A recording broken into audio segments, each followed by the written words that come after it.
Hello दोस्तों, कैसे हो? उम्मीद है आप लोग अच्छे होंगे। तो दोस्तों, ये वीडियो बहुत सारे दोस्त जो फ़ोन करके पूछते थे, ये होता है हार्ड स्टूल आता है, फास्ट पार्ट, या फिर आपका क्या सिम्टम्स थे। तो इसी पर आज मैं वीडियो बनाऊंगा। तो दोस्तों, मेरा जो सिम्टम्स था ना, शुरुआत से लास्ट तक एक ही सिम्टम्स, मतलब एक प्रकार जो होता है सिम्टम, एक नहीं मतलब एक प्रकार जितने भी सिम्टम्स होते हैं ना, वो सभी था मेरा में। जैसे कि मैं तो कुछ खा ही नहीं पाता था। पहला बात, घर का सब्जी भी नहीं खाता था। तेल मसाला तो भूल जाओ। घर का सब्जी में डाला हुआ जो तेल मसाला होता था ना, वो जो मिनिमम क्वांटिटी में, वो भी मैं नहीं खा पाता था, बिल्कुल नहीं। सिर्फ नमक भात खाता था।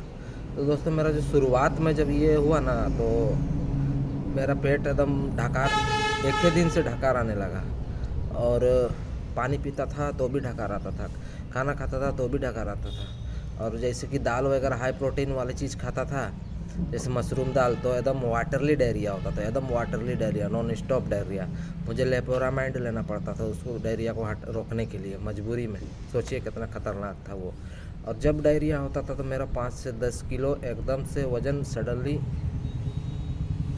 गिर जाता था, 5 किलो तक गिर जाता था, विश्वास करो। और तब जाके ना मेरा 65 केजी से 39 केजी हुआ था।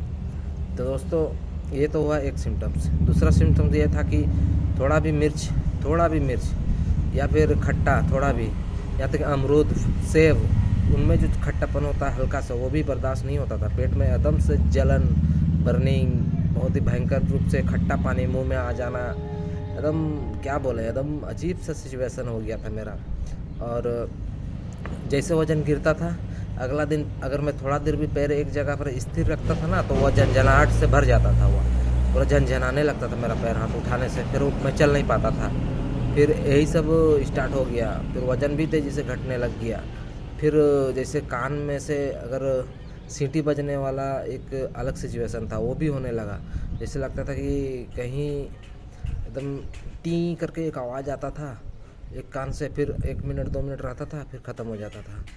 उसके बाद फिर जब मैं खाली पैर चलता था किसी पक्के फर्श में, तो वहाँ पर मेरा पैर जैसे लगता था कि तलवा वहाँ चिपक रहा पैर में। पानी में अगर पैर रखता था, उसके बाद अगर किसी पक्के वाले जैसे टाइल्स वगैरह में रखता था, तो ऐसे लगता था कि वो चिपक रहा मेरा पैर। और जब मैं डॉक्टर को ये चीज़ बोलता था, तो बोलते थे कि आपको विटामिन का टेस्ट कराना होगा, जबकि विटामिन का टेस्ट में सब नॉर्मल आ जाता था। तो सिचुएशन बहुत ख़राब था मेरा, बहुत ही ख़राब स्थिति था। और जब हम लोग, मैं तो यहाँ होम सिटी राउरकेला है, तो जब मैं भुवनेश्वर जाता था डॉक्टर के यहाँ, तो बगल में कोई मंदिर उंदिर पड़ता था, उतर के स्टेशन से उतर के या फिर कहीं भी, तो माँ बोलती थी कि प्रणाम कर लो, भगवान है। तो मैं यही बोलता था, कोई भगवान नहीं है मेरे लिए, कोई भगवान नहीं है। सोचो, इतना गंदा मेरे साथ हो रहा था। मैं बोलता था कि कोई भगवान मेरा नहीं है, मैं प्रणाम नहीं करूँगा। फिर माँ बोलती थी, ऐसा मत बोलो, भगवान होते हैं, सबके लिए होते हैं, तेरा भी भला होगा। लेकिन मैं प्रणाम नहीं करता था, बस यही बोलता था कि मैंने क्या गलती किया जो इतना बड़ा मेरे साथ अन्याय हो रहा। मैं जी नहीं पा रहा हूँ नॉर्मल लाइफ, बिल्कुल नहीं जी पा रहा हूँ। लेकिन दोस्तों, मैं एक चीज़ समझ नहीं पाया कि मैं हाई प्रोटीन, या फिर दालों में जो होता है प्रोटीन, उसके बाद मूँग दाल, मशरूम, ये सब प्रोटीन रिच फूड है। तो जैसे ही मैं खाता था तो डायरिया हो जाता था, वाटरली डायरिया हो जाता था, बिल्कुल पानी जैसे। लेपोरामाइड लेना पड़ता था मुझे उसको दबाने के लिए। मैंने आँत की गति एकदम से बढ़ जाता था। और वेट का तो एक अलग ही टेंशन था, क्योंकि शुरुआत से जो वेट मेरा गिरा और गिरता ही जा रहा था, 15 केजी 20 केजी तक पहुंच गया था मेरा वज़न गिरने का। और लास्ट मेरा 39 केजी तक आया था वज़न, जब मैं सरकारी हॉस्पिटल में एडमिट हो गया, जब मेरा ब्लड वाला स्टूल आ रहा था उस समय। और उसी समय मुझे डॉक्टरों ने मुझे पूछा कि यार, तेरा वज़न पहले से ही ऐसे ही है कि कुछ बीमारी है? तो मैंने बोला, मेरा एंडोस्कोपी रिपोर्ट मोबाइल में था, मैंने दिखाया।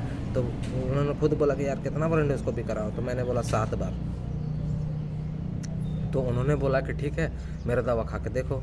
तो उन्होंने क्या किया, दवा तो नहीं दिया, सलाइन लगा हुआ था हाथ में, नस में। तो वहाँ से उन लोगों ने एक शायद ये आता है एंटीबायोटिक, मोरफेनम करके आता है, वो दुनिया का सबसे टफ वाला, सबसे मजबूत एंटीबायोटिक है। वो 2501 इंजेक्शन पड़ता था। तो वो प्रधानमंत्री का जो क्या बोलते हैं उसको, जिसमें मुफ्त इलाज होता है, उसमें मेरा जुड़ा हुआ था। तो वो लोग बगल से 2500 का इंजेक्शन, टोटल 5 इंजेक्शन मेरे को पड़ा था, लेकिन वो एच पाइलोरी के चक्कर में पड़ा। तो वो बोलते थे कि पेट में स्टमक है, इसीलिए गैस्ट्राइटिस है। लेकिन वो भी सोचो इतना हाई डोज का मुझे इंजेक्शन पड़ा था एंटीबायोटिक, लेकिन वो भी कुछ नहीं कर पाया। तो दोस्तों यही है ना कि ये बीमारी में आप का साथ कोई नहीं है। घर वाले भी पैसा ही खर्चा कर सकते हैं, लेकिन एक वक्त ऐसा भी आएगा कि वो बोलेंगे कि खर्चा करें तो किस चीज़ पे पैसा खर्चा करें। यहाँ तो गैस्ट्रो ही आपको लूट के कम से कम 3-4 लाख रुपया, अगर 3-4 साल से आपको प्रॉब्लम है, तो मेरा टाइप से प्रॉब्लम है, तो आप आराम से 3-4 लाख रुपया ख़त्म हो जाएगा आपको पता भी नहीं चलेगा। दोस्त बहुत ही ख़राब ये सिचुएशन होता है। सिम्टम्स तो लाखों हैं, इनको बताना भी सुबह से शाम हो जाएगा, लेकिन बता नहीं पाऊँगा, क्योंकि इसको जो सिम्टम्स थे ना दोस्त, कि आपका जो बाल है, बाल का कलर एकदम भूरा हो जाएगा, वाइट हो जाएगा, दाढ़ी में ब्राउनेस पकने लगेगा। और आप आज मेरा काला जो बाल और दाढ़ी जो हुआ ना, ये 3 महीना में हुआ है। एकदम बाल झड़ने लगता था, हाथ से शैम्पू लगा के जब आप देखोगे हाथ में, तो हाथ में बहुत सारे बाल आ जाते थे। अब वैसे सिचुएशन नहीं है, दिन ब दिन मेरा सुधर रहा है और मैं बहुत ही खुश हूँ, क्योंकि यार आप लोग मेरा रिपोर्ट देख चुके हो। मेरा स्टूल भी है, मैं ब्लड भी आता था, ब्लड ऐसा नहीं आता था, बहुत ही ज़्यादा आता था। एकदम पैर हाथ मेरा सिकुड़ के हड्डी हो चुका था, जैसे लगता था कि किसी हैंगर में कोई शर्ट या फिर पैंट को टांग दिया हो, उस हालत में मैं आ गया था। अब मैं घर से बाहर भी निकलने एक प्रकार का शर्म लगता था कि यार जाऊँ। आप ही सोच सकते हो ना कि एक 26 साल का लड़का, जवान लड़का, उसका सिर गिर जाता था, इतना कमज़ोरी था, सिर एकदम गिर जाता था, जैसे लगता था कि मैं अब नहीं बचूँगा। और सिम्टम्स भी मेरा वैसे ही था, ना बचने का लायक था।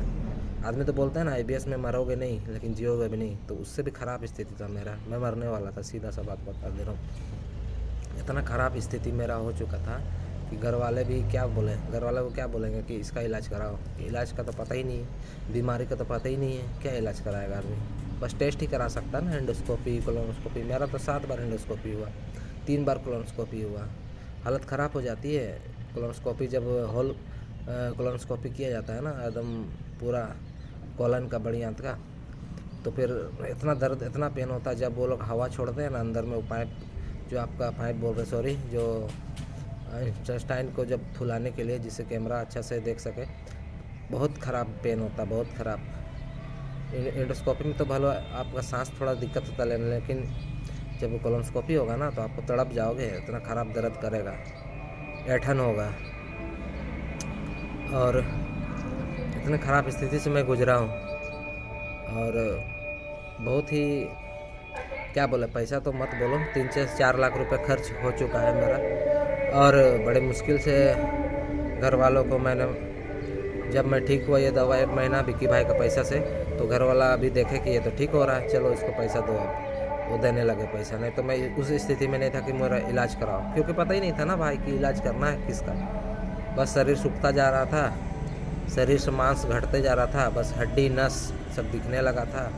जो पैंट में 32 का पहनता था वो 28 भी ढीला पड़ने लगा था, आप समझ सकते हो। जो पैंट 32 का पहनता था आदमी, वो 28 ढीला पड़ता था। और अभी मेरा वज़न, अभी मैं किया हूँ तो मेरा 15 किलो टोटल बढ़ चुका है। और मेरा जो 32 नहीं, अभी 30 का पैंट में पहनता हूँ, और पूरा टाइट बिना बेल्ट का पहनता हूँ। और पहले तो बेल्ट भी ढीला, छेद बढ़ाना पड़ता था बेल्ट का, आप समझ सकते हो क्या स्थिति था मेरा। तो यही कहूँगा ना दोस्तों, अगर आपका कोई भी ऐसे है सिम्टम्स पेट का, और आपको ठीक नहीं कर पा रहा कोई गैस्ट्रो, थोड़ा भी रिलीफ नहीं मिल पा रहा, खाली गैस का गोली खाने से थोड़ा बहुत रिलीफ, मुझे तो गैस का गोली भी मुझे रिलीफ नहीं मिलता था। तो आप बिल्कुल आप जाओ गैस्ट्रो के पास और उनको बोलो कि ये क्या है, गैस्ट्रो के पास, सॉरी, साइकेट्रिस्ट के पास जाओ। अब बोलो कि अपना रिपोर्ट दिखाओ, अगर देखना मांगता है तो दिखाओ, नहीं तो कोई बात नहीं है। अब वो जान जाएंगे वो दवा। हाँ, ऐसे साइकेट्रिस्ट के पास जाना है जो पहले किसी IBS पेशेंट को ठीक किया हो, और क्योंकि उन्हें ही पता होगा। नए साइकेट्रिस्ट के पास जाओगे तो वो लोग शायद नहीं कर पाएंगे ठीक। और मैं तो इससे पहले 2 साइकेट्रिस्ट के पास गया था, लेकिन वो तो ठीक नहीं कर पाए थे, कॉम्बिनेशन मुझे सूट नहीं किया था। लेकिन लास्ट बार जब संजय जैन सर से मुझे लिया, तो वो मुझे तीसरा दिन से ही सारा जो मुंह में खट्टा पानी वो तो ख़त्म ही हो गया, पेट भारी ख़त्म हो गया, वज़न गेन स्टार्ट होने लगा। अब लोग कहने लगते हैं कि यार क्या खा रहे हो, मोटा रहे हो, तना बस यही बोलते हैं। लेकिन दिल को सुकून लगता है कि चलो कोई तो अब तारीफ अच्छा चीज़ बोल रहा है कि मोटा क्यों रहा, छाती बढ़ रहा है, ये कर रहा है, ग्लो आ रहा है। और पहले तो क्या था कि लोग बोलते थे कि यार क्या हो रहा तेरे साथ, सूखते जा रहे हो जवानी में, तेरा तो शादी भी नहीं हुआ है, तो सोचो कितना ख़राब लगता था। बाज़ार नहीं जाता था, रोड में निकलना एक प्रकार से शर्म लगता था, डर लगता था कि लोग पूछ ना दें तेरे साथ हुआ क्या, तू तो ऐसा नहीं था। अब क्या ही बोले बताओ, इतना ख़राब स्थिति था मेरा। और नाइट फॉल हो जाता था, पेट में इतना गर्मी बढ़ जाता था, सादा खाने से भी सोचो, नमक भात खाने से भी पेट में गर्मी होकर नाइट फॉल हो जाता था। हफ्ता में 4 बार नाइट फॉल कोई मजाक नहीं है। शरीर आप एक तो आपका लग नहीं रहा है, पोषण जो खा रहे हो वो तो लगता ही नहीं है, नमक भात खा रहे हो, ऊपर से नाइट फॉल होगा, एकदम मत बोलो। जो नाइट फॉल होता था उस टाइम सारा नस खींच जाता था मेरा पैर। मैं घर वालों को क्या बताऊँ नाइट फॉल हो रहा है क्या, ये चीज़ बताने का चीज़ ही नहीं था, तो मैं बताता भी नहीं था। और लोग वही बोलते थे कि कुछ नहीं हुआ है तुझे, तू मन का भ्रम है, डॉक्टर तो बोल रहे हैं, क्योंकि गैस्ट्रो ही बोलते थे ना, तुझे कुछ नहीं हुआ है, ज़्यादा सोचते हो। अरे भाई ज़्यादा नहीं सोचेगा आदमी, शरीर ख़त्म होता जा रहा है, क्या सोचेगा आदमी। इस साला जवानी में सर झुक जा रहा है, सर गिर जा रहा है। बस यही बोलते थे लोग कि खाओगे नहीं तो शरीर कैसे बनेगा।